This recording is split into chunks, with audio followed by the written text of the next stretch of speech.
अस्सलाम वालेकुम 7th class. कैसे हैं जी सब लोग? ओपन कर लें अपनी अपनी मैथ्स की बुक्स। आज हम पढ़ेंगे यूनिट नंबर 1 सेट्स एक्सरसाइज। आज हम पढ़ने जा रहे हैं 1.4। ओके, ये हमारा फुल यूनिट था। इसमें हमने सबसे पहले क्या पढ़ा है? Expressing a set. Second topic हमने क्या पढ़ा था? Operation on set. थर्ड था डिसजॉइंट, ओवरलैपिंग एंड कॉम्प्लीमेंट। आज हमने क्या पढ़ना है? Properties of set. Properties of sets means अब इसकी कितनी प्रॉपर्टीज हैं? Commutative property, associative property. इन दोनों प्रॉपर्टीज के बारे में हम इस चैप्टर में भी पढ़ेंगे। क्या हमने पढ़ना है? Properties of sets. फर्स्ट है यूनियन सेट। इसमें हम पढ़ेंगे commutative property of union set, associative property of union set. इसके बाद इंटरसेक्शन ऑफ सेट्स के बारे में भी पढ़ेंगे। इसमें भी यही दोनों है, commutative property of intersection, associative property of intersection. सबसे पहले पढ़ लेते हैं commutative property of union sets. जी, कम्यूटेटिव का मतलब होता है एक्सचेंज करना। अगर आपके पास दो सेट्स हों और उनको हम एक्सचेंज कर दें लेकिन फिर भी उसका आंसर सेम आना चाहिए, उसे हम कहते हैं कम्यूटेटिव प्रॉपर्टी। कम्यूटेटिव प्रॉपर्टी दो सेट्स की होती है। यहाँ पर आप देखें A union B is equals to B union A। ये क्या है? ये कम्यूटेटिव प्रॉपर्टी है। अब यहाँ पर पहले A था, इसके बाद B था। अब यहाँ पर ये इक्वल के बाद ये एक्सचेंज हो गया। यहाँ A यूनियन B था, यहाँ B यूनियन A है, लेकिन इसके बावजूद इनका आंसर इक्वल आना चाहिए। इसे हम कहते हैं कम्यूटेटिव प्रॉपर्टी। इसके बाद आ जाता है associative property of union set.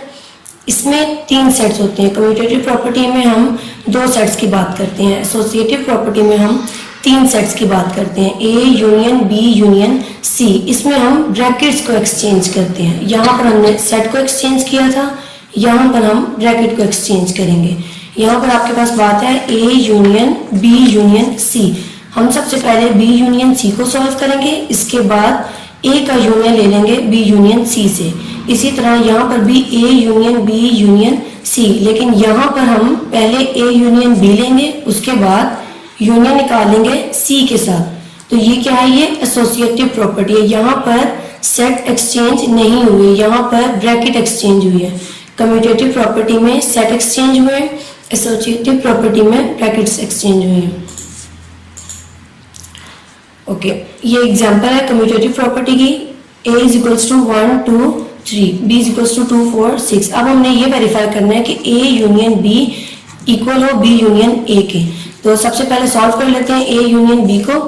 A की वैल्यू आपने लिखी 1 2 3 यूनियन, और B की वैल्यू आपने लिख ली 2 4 6। अब जब आप इसका यूनियन लेंगे, यूनियन लेने का मैंने आपको मेथड बताया था, आपने दोनों सेट्स के एलिमेंट्स को सीक्वेंस में लिखना है। यहाँ से ले लिया हमने 1 2 3 4 6। ये वाला तो हमने इसलिए नहीं लिखा क्योंकि ये एक डिस्टिंक्ट ऑब्जेक्ट है, और ये भी हम पहले पढ़ चुके हैं। डिस्टिंक्ट मतलब जो वैल्यू दो दफा आ रही होगी हमने उसे एक दफा लिखना है। इसी तरह हम B यूनियन A ले लेंगे, B की वैल्यू लिखी 2 4 6, यूनियन A की वैल्यू लिखी 1 2 3। अब हम इसका यूनियन लेंगे, इसको भी हमने उसी तरह सीक्वेंस में लिखना है 1 2 3 4 6। ये 2 हमने क्यों नहीं लिखा? क्योंकि ये एक डिस्टिंक्ट ऑब्जेक्ट है। अब देखें A यूनियन B का आंसर आपके पास क्या आया? 1 2 3 4 6, और B यूनियन A का भी आंसर आपके पास आया 1 2 3 4 6। तो क्या हमने प्रूव किया कि A यूनियन B इक्वल है B यूनियन A के। तो ये क्या थी? ये कम्यूटेटिव प्रॉपर्टी थी। इसके बाद ये एग्जांपल है एसोसिएटिव प्रॉपर्टी की। यहाँ पर आपके पास A की वैल्यू है 1 2 5, B की वैल्यू आपके पास है 1 3 5 7, C की वैल्यू आपके पास 2 4 6 8। अब यहाँ पर हमने वेरीफाई करना है A union B union C equal होना चाहिए A union B union C। अब सेट तो सेम है लेकिन ब्रैकेट्स यहाँ पर है B। अब हम क्या सॉल्व करेंगे? सबसे पहले B यूनियन C। इसे हम कह देंगे लेफ्ट हैंड साइड क्योंकि ये लेफ्ट साइड पे है, इसे हम कह देंगे राइट हैंड साइड क्योंकि ये राइट साइड पे है। तो सबसे पहले हम अपनी लेफ्ट हैंड साइड सॉल्व करते हैं। उसमें क्या है? A union B union C।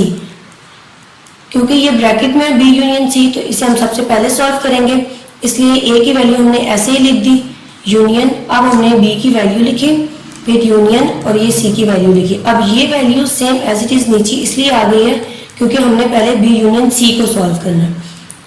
इसके बाद अब जब हमने B और C का यूनियन लिया तो हमारे पास आंसर आया 1 2 3 4 5, 6, 7, 8। अब हमने क्या करना है, बी यूनियन सी का हमारे पास आंसर आ चुका है। ए यूनियन लेना है बी यूनियन सी के साथ। अब ए और ये आंसर है बी यूनियन सी का, इन दोनों का यूनियन लिया तो आपके पास आ गया 1, 2, 3, 4, 5, 6, 7, 8। इसके बाद आपने इसकी राइट हैंड साइड सॉल्व करनी है। अब राइट हैंड साइड में ए यूनियन बी पहले सॉल्व करना है क्योंकि ये ब्रैकेट में लिखा हुआ है। ए यूनियन बी की वैल्यू लिखी, इसके बाद यूनियन सी, ये वैल्यू एज इट इज नीचे आ गई क्योंकि हमने सॉल्व क्या करना था, ए यूनियन बी। ए और बी का हमने यूनियन निकाला, ये वाली वैल्यू हमारे पास आ गई है। इसके बाद ये वैल्यू हमने ऐसे ही नीचे लिख दी। अब ए यूनियन बी और यूनियन ले लिया सी का, तो इसके बाद हमारे पास आंसर क्या आया, 1, 2, 3, 4, 5, 6, 7, 8। अब लेफ्ट हैंड साइड और राइट हैंड साइड का हमारे पास आंसर सेम आया, यहाँ पर भी यहाँ पर भी। तो ये क्या थी, ये एसोसिएटिव प्रॉपर्टी है, इसमें सेट्स एक्सचेंज नहीं हुए, इसमें ब्रैकेट्स एक्सचेंज हुई है। इसके बाद हम पढ़ेंगे प्रॉपर्टीज ऑफ सेट्स। नेक्स्ट हमारी प्रॉपर्टीज है इंटरसेक्शन ऑफ सेट। पिछली हमने पढ़ी यूनियन, अब हमने पढ़नी है इंटरसेक्शन। तो सबसे पहले क्या है, कम्यूटेटिव प्रॉपर्टी। इसमें भी सेम बात है कि सेट एक्सचेंज होंगे और यहाँ पर अब साइन क्या आ गया, ये इंटरसेक्शन का साइन आ गया। इसमें भी हमने यही प्रूव करना है, ए इंटरसेक्शन बी इक्वल होना चाहिए बी इंटरसेक्शन ए का। यहाँ पर भी देखा जाए तो पहले क्या है, ए है, और यहाँ पहले क्या है, बी है, लेकिन इन दोनों का आंसर सेम होना चाहिए। इसके बाद है आपके पास एसोसिएटिव प्रॉपर्टी। इसमें भी सेम चीज़ है, सेट एक्सचेंज नहीं हुए, सिर्फ आपके पास सिंबल चेंज हो गया। यहाँ पर इंटरसेक्शन का साइन आ गया और सेट आपके वही रहे हैं, A intersection B intersection C. इसी तरह यहाँ पर भी A intersection B intersection C. अब यहाँ पर क्या हुआ है कि ब्रैकेट एक्सचेंज हुई है। एग्जाम्पल देख लेते हैं। सबसे पहले कम्यूटेटिव प्रॉपर्टी की है, A is equals to A B C D, B is equals to A C E G। अब हमने वेरीफाई करना है A इंटरसेक्शन B इक्वल होना चाहिए B इंटरसेक्शन A के। सबसे पहले हम क्या सॉल्व करेंगे, लेफ्ट हैंड साइड, और लेफ्ट हैंड साइड में हमारे पास क्या है, A इंटरसेक्शन B। A की वैल्यू लिखी, इंटरसेक्शन B की वैल्यू लिखी। इंटरसेक्शन का मतलब आपने वो वाले एलिमेंट्स लेने हैं जो दोनों सेट्स में कॉमन होते हैं।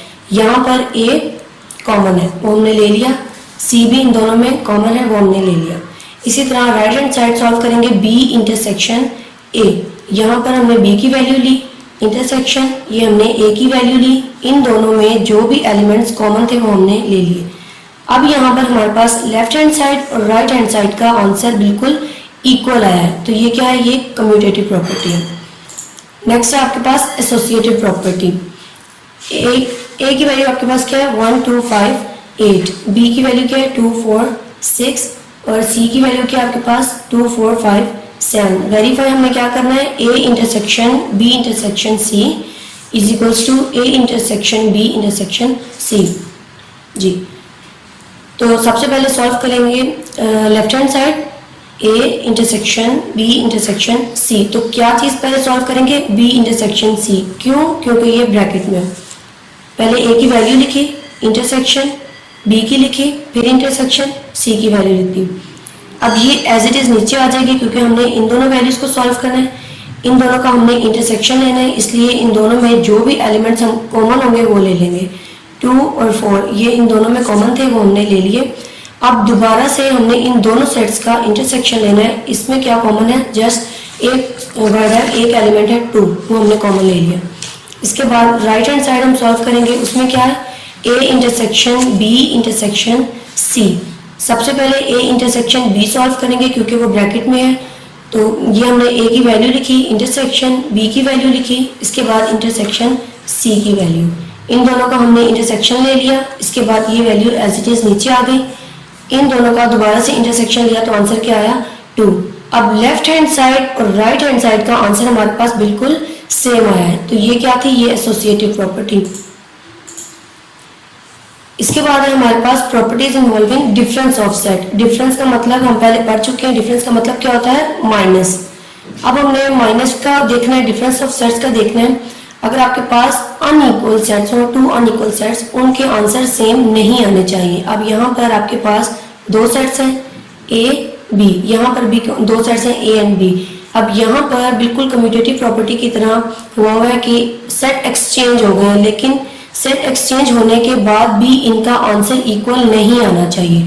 कम्यूटेटिव प्रॉपर्टी में सेट एक्सचेंज होने के बाद आंसर इक्वल आना चाहिए, और ये क्या है, ये डिफरेंस ऑफ सेट है, इसमें आंसर इक्वल नहीं आना चाहिए। ए की वैल्यू आपके पास क्या है, 0 1 2, बी की वैल्यू है 1 2 3। अब हमने क्या वेरीफाई करना है, a minus B is not equal to B minus A. A की वैल्यू लिखी माइनस बी की वैल्यू लिखी, ए सेट में से आपने बी को माइनस कर दिया तो आपके पास आंसर आया 0। इसी तरह बी की वैल्यू लिखी, फिर माइनस, फिर ए की वैल्यू लिखी, बी में से आपने जब ए को माइनस किया तो आपके पास आंसर आया 3। अब लेफ्ट हैंड साइड और राइट हैंड साइड का आपका आंसर ठीक नहीं आया, बिल्कुल ये चेंज है, यहाँ पर 0 है और यहाँ पर 3 है, ये एक जैसा नहीं है। इसका मतलब ये क्या है, ये डिफरेंस ऑफ सेट है। डिफरेंस ऑफ सेट में दोनों सेट्स के आपके आंसर्स इक्वल नहीं आने चाहिए। इसके बाद है properties involving complement of set. Complement मैंने आपको बताया था, कॉम्प्लीमेंट के लिए आपको यूनिवर्सल सेट की जरूरत होती है और दूसरे सेट को आप यूनिवर्सल में से माइनस कर देते हैं। और सबसे पहले आपके पास क्या है, अगर आप ए कॉम्प्लीमेंट लें और उसका यूनियन लें ए के साथ तो आपके पास आंसर आएगा यूनिवर्सल सेट। इसी तरह अगर आप ए को सॉल्व करें, इंटरसेक्शन लें उसका ए कॉम्प्लीमेंट के साथ, तो उसके पास आंसर आएगा एम्प्टी सेट। ये जो साइन आपको नजर आ रहा है ये एम्प्टी सेट का साइन है। इसी तरह अगर आप यू कॉम्प्लीमेंट लें तो आंसर आएगा एम्प्टी सेट, और अगर एम्प्टी सेट का कॉम्प्लीमेंट लें तो आंसर आएगा यूनिवर्सल सेट। ये हम सॉल्व करके देख लेते हैं। एग्जाम्पल है u इज इक्वल्स टू 1 2 3, ये 10 तक वैल्यूज है। a की वैल्यू है 1 3 5 7 9। अब हमने ये चारों वैल्यूज, ये जो चारों क्वेश्चन है हमने प्रूव करने हैं। सबसे पहले आपने सॉल्व करना है u complement equals to empty set. हमने बताना है कि u कॉम्प्लीमेंट इक्वल होता है एम्प्टी सेट के। कैसे, अगर u के ऊपर कॉम्प्लीमेंट होगा तो हम u को ही u से माइनस कर देंगे। तो u की वैल्यू लिखी माइनस, फिर u की वैल्यू लिखी, जब हम इसमें से इसको माइनस करेंगे तो आपके पास आंसर क्या आ गया, एम्प्टी सेट। तो ये प्रूफ हो गया कि u का कॉम्प्लीमेंट इक्वल होता है एम्प्टी सेट के। नेक्स्ट आपके पास क्वेश्चन क्या है, a यूनियन a कॉम्प्लीमेंट। आपने a लेना है, उसके बाद यूनियन लेना है उसका a कॉम्प्लीमेंट के साथ। आंसर आपके पास आना चाहिए यूनिवर्सल सेट।